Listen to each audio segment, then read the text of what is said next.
Hallo Leute, ja, vor knapp 2 Wochen hatte ich ja meinen Ich bin für ein Tinder-Date nach Dänemark gefahren Vlog hochgeladen. Also wer den Vlog noch nicht gesehen hat, der sollte das vielleicht zuerst tun, bevor er dieses Video schaut, weil ich da zum Beispiel auch erkläre, wie es überhaupt zu der ganzen Geschichte gekommen ist. Erstmal wollte ich mich für euer Interesse an dieser Story bedanken, denn bevor ich das Ganze hochgeladen hatte, war ich tatsächlich nicht so sicher, wie das jetzt ankommen würde. Ich habe mich total über eure Unterstützung und den Zuspruch und die netten Kommentare und alles gefreut. Eine Sache möchte ich aber vorher nochmal klarstellen, weil also mein Date, in den Kommentaren nicht ganz so gut weggekommen ist.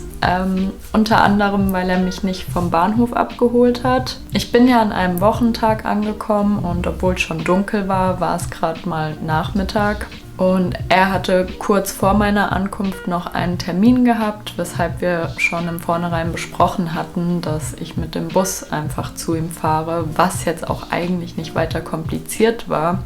Ich habe es mir nur einfach ein bisschen umständlich gemacht. Aber an sich bin ich ja schon öfter alleine verreist und habe es immer irgendwie geschafft, mich zurechtzufinden. Dementsprechend, ja, war das jetzt eigentlich nicht so eine große Sache.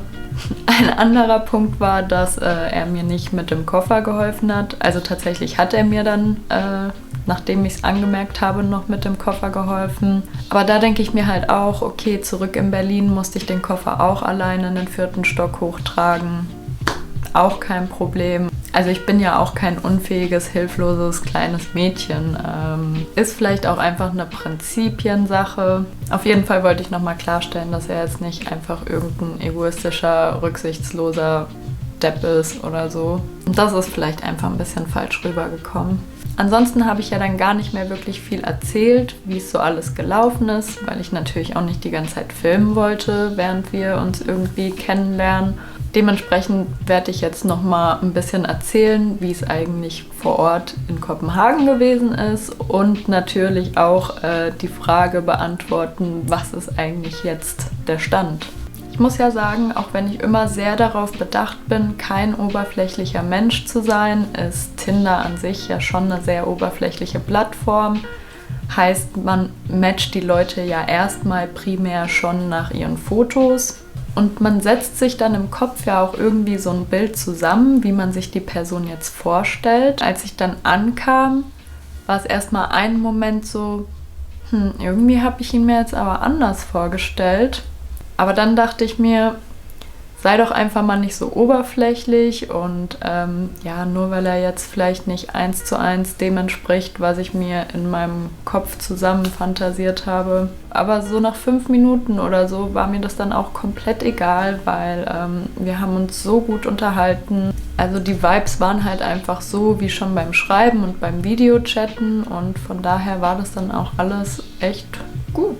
Ja, wir haben dann halt ein bisschen was getrunken und geredet, so den ganzen Abend lang und es war wie gesagt alles auch echt cool und schön und ja, dann am nächsten Morgen habe ich aber gemerkt, dass ich plötzlich irgendwie so eine Panik gekriegt habe. Ich kann das gar nicht genau beschreiben, vielleicht andere, die das selbst mal erlebt haben, können das irgendwie nachempfinden, aber man einfach nur noch das Gefühl hatte, ich kann das nicht, ich muss hier weg, ich muss das irgendwie jetzt beenden, wie auch immer. Wir saßen halt zusammen auf der Couch und mir gingen so die ganze Zeit diese Gedanken im Kopf rum. Und dann hat er natürlich auch gefragt, was los ist und ich habe irgendwie versucht, ihm das zu erklären. Klar, begeistert war, denke ich nicht, aber er hat super verständnisvoll reagiert und hat mich auch gefragt, was ich jetzt machen möchte, ob ich in ein Hotel gehen oder zurück nach Deutschland fahren will und ich habe dann kurz so überlegt und dachte mir aber so, naja, ich meine, menschlich kommen wir miteinander klar und habe dann gefragt, ob es für ihn okay ist, wenn ich trotzdem jetzt die Tage einfach noch da bleiben würde. Er meinte dann auf jeden Fall, dass das für ihn kein Problem ist. Wir können uns auch so einfach ein paar nette Tage machen, ein bisschen Kopenhagen angucken und ja, dann war es das im Endeffekt. Nachdem er das gesagt hat, war ich dann auch wieder total entspannt. Also er hatte mir auch angeboten, dass ich allein in die Stadt gehen kann, wenn ich ein bisschen den Kopf frei kriegen will. Aber letztendlich sind wir dann doch zusammengegangen und tatsächlich haben wir dann im Endeffekt diese 2,5 Tage komplett zu zweit miteinander verbracht. Also man hat sich vielleicht mal eine halbe Stunde am Tag nicht gesehen, weil jemand irgendwie was besorgen gegangen ist oder so. Aber ansonsten waren wir die ganze Zeit zusammen und das Überraschende für mich war, dass ich es gar nicht schlimm fand. Eigentlich würde ich mich schon eher als introvertierten Menschen bezeichnen, der auch relativ viel Zeit für sich braucht. Also auch wenn ich mit Freunden verabredet bin oder sonst was, nach ein paar Stunden, dann komme ich immer an den Punkt, wo ich sage, okay, jetzt wäre ich auch gerne mal wieder für mich. Aber das war dann tatsächlich gar nicht so der Fall. Eigentlich eher im Gegenteil, weil als ich dann gegangen bin, fand ich es dann irgendwie seltsam, allein zu sein. Und als ich dann abends zu Hause war und mir allein irgendwas im Fernseher angeguckt habe, dachte ich so, irgendwie schade, dass er nicht da ist. Irgendwie war ja dann nicht so ganz klar, als ich wieder zurück nach Berlin gefahren bin, was jetzt die Situation zwischen uns ist. Also theoretisch hatten wir ja gesagt, okay, wir haben 3 nette Tage in Kopenhagen und danach macht jeder wieder sein Ding. Aber als ich dann zu Hause war und irgendwie alles nochmal durchdacht habe und halt auch so gemerkt habe, dass ich mich mit ihm eigentlich schon echt wohl gefühlt habe und ihn auch menschlich total angenehm finde, dachte ich so, ja, man muss ja vielleicht nicht direkt sagen so, hey, wir arbeiten jetzt auf eine Beziehung hin oder so, aber einfach wiedersehen würde ich ihn schon ganz gerne.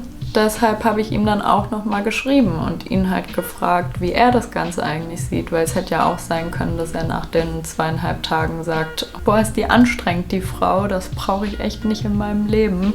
Tatsächlich gab es auch Punkte, weshalb er meinte, er muss da jetzt mal ein paar Tage drüber nachdenken, was ich teilweise auch verstehen konnte. So konkret geklärt haben wir das Ganze irgendwie nicht, aber wir sind seitdem jetzt nach wie vor immer noch in Kontakt. Ich will ganz ehrlich sein, das ist nicht einfach, weil wir haben beide so unsere, ja, vielleicht nicht ganz so einfachen Eigenschaften und gerade wenn die Kommunikation dann nicht persönlich stattfindet, kann es da dann eben oft auch mal zu Missverständnissen kommen oder dass man halt mal ein bisschen unsensibler reagiert oder sowas. Aber irgendwie kriegen wir uns dann halt trotzdem wieder ein und ich glaube, ich kann schon sagen, dass wir uns beide gerne wiedersehen möchten. Und tatsächlich gibt es dazu auch schon bald einen Anlass, weil ich nämlich Anfang März mit einer Freundin wieder ein paar Tage in Kopenhagen sein werde. Und tatsächlich habe ich mit ihm auch schon abgesprochen, wann das ist und wann wir uns da sehen könnten. Ich sag mal so, sollte bis dahin jetzt nicht noch irgendwas Krasses passieren oder wir uns so sehr streiten, dass wir sagen, okay, wir wollen das absolut gar nicht, dann werden wir uns also in knapp 2 Wochen wiedersehen und ich freue mich auch jeden Fall drauf. Aber was das Ganze jetzt im Endeffekt werden wird, kann man an dem Punkt natürlich nicht sagen. Aber wir kennen uns ja jetzt auch noch nicht so lang und ich denke, man sollte den Dingen einfach seinen Lauf lassen und gucken, was sich gut anfühlt. Ganz egal, wie die Sache am Ende ausgehen sollte, ich bin auf jeden Fall froh und auch ein bisschen stolz, dass ich diesen Trip gemacht habe. Ich denke, es ist auf jeden Fall eine sehr schöne und wertvolle Erfahrung und im Endeffekt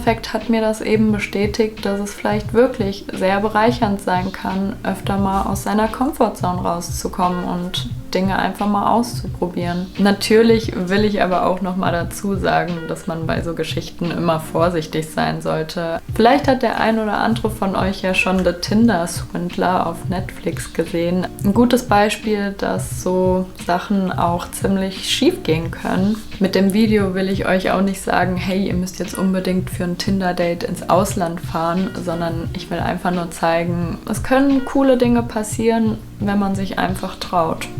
Ganz simple Message eigentlich. So viel dazu, ihr wisst jetzt, was Sache ist. Ich werde jetzt nicht weiter detailliert irgendwie darüber vloggen, wie das Ganze zwischen uns läuft, weil das für mich eben doch eine private Sache ist, die ich nicht unbedingt öffentlich teilen möchte. Aber ich denke schon, dass es trotzdem auch wieder einen Vlog geben wird, wenn ich das nächste Mal in Kopenhagen bin. Und bis dahin wird es natürlich auch eine Menge anderer toller Videos geben.